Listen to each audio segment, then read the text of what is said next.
Hello everybody, today we are going to see the unboxing of HemoTypeSC hemoglobin detection rapid test. So as you can see, this is the HemoTypeSC. It's a 50 test pack. You can see it is made in USA. And you can see it is the rapid test for detecting hemoglobin A, S and C. So this is the front view of the kit. And you see this is well packed, well tightly sealed. So let me show you the back side of it.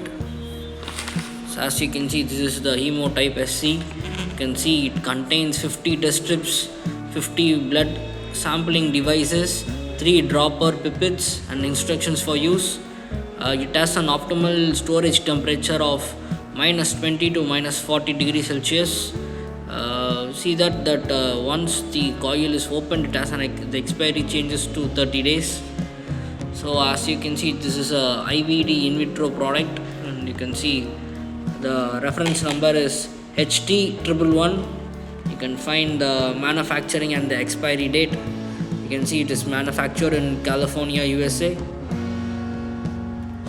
So guys, this is the product updation about the HemoTypeSC hemoglobin rapid quantitative test. Thank you.